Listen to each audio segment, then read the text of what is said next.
Hello everybody, this is Hybrid, and today I'll be reviewing Action Comics number 12. So this continues the kind of story arc we have with the Neo Sapien dude, and also Clark Kent being dead, so let's begin. So we kind of have, well, if you don't know, Clark Kent is currently being mentally manipulated, and basically he's like going through his memories, and also he's seeing things that he wants to see, basically like him in the Justice League, defeating the parademons and stuff, winning the Watchtower, Clark Kent successfully leading a double life as Clark Kent and Superman.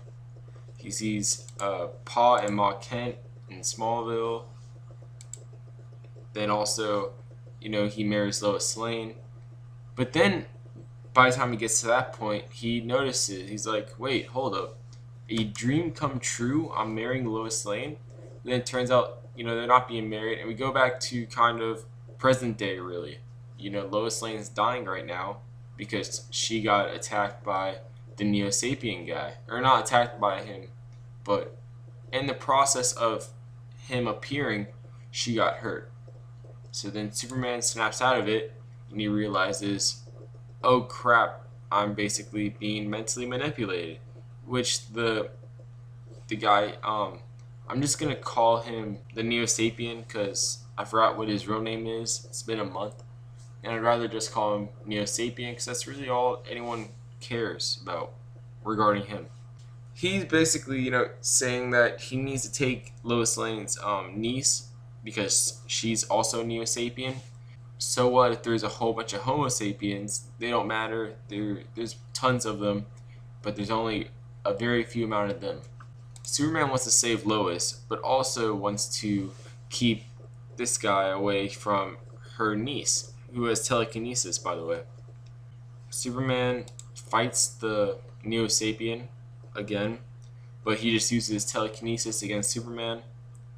And then after that, we have kind of a flashback which explains his origins. He also seemingly came from space. In a way, he's like the original Superman, due to the fact that he could, well, instead of really, being Kryptonian, I guess he was a Neo Sapien, and he has telekinetic powers. His mother died. From there, we don't know what happened to him.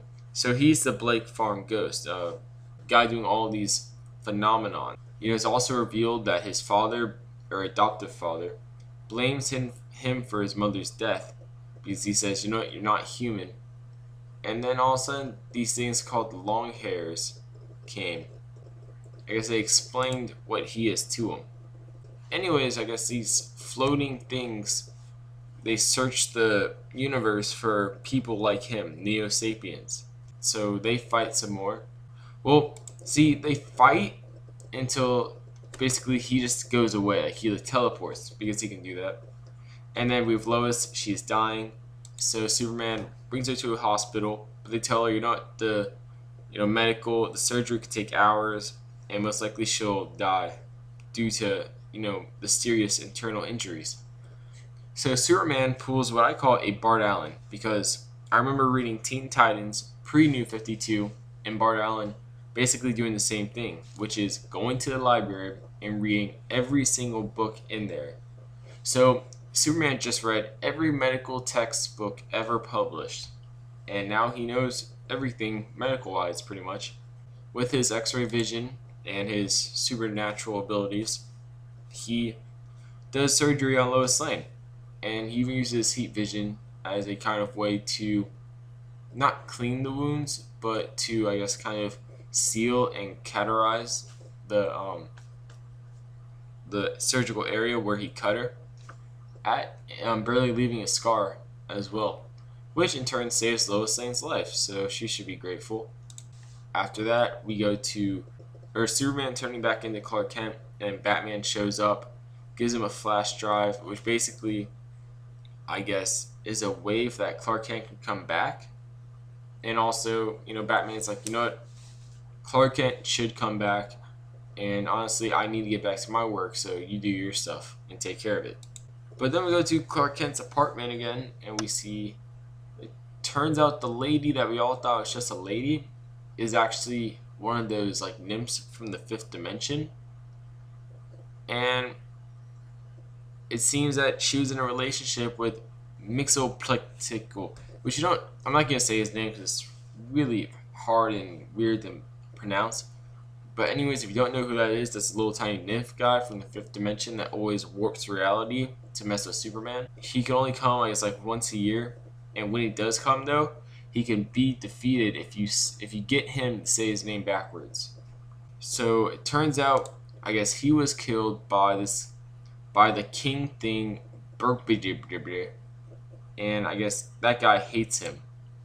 So we go to the epilogue and we see little Susie there and the rats, and parents behind, and she's sleeping, and then all of a sudden something appears, which I'm assuming is the nymph, the king guy from the fifth dimension. So that's where it leaves off. It says the next issue is number 0, The Boy Who Stole Superman's Cape. Yeah, I guess score wise, art 4, writing 4, plot 4, characters 4, enjoyment 8. Overall, it gets an 80%. I did enjoy the issue. Honestly, though, it's just a few things that I just didn't like. Honestly, I don't like how they're really going to explain Clark Kent's, I guess, reappearance. And honestly, I think his whole death scenario is pretty stupid because a lot of these DC comics are doing that. Flash, he basically faked his death. Superman, as you see, he basically faked his death. So I'm waiting to see which character will fake his death next to just be a superhero, and obviously that won't work out because he has to become whoever he was before again. So yeah, but overall, I do recommend you read this though, and the Action Comics series in general. It's a pretty decent series, but this is Hybrid, 80%, and see you later.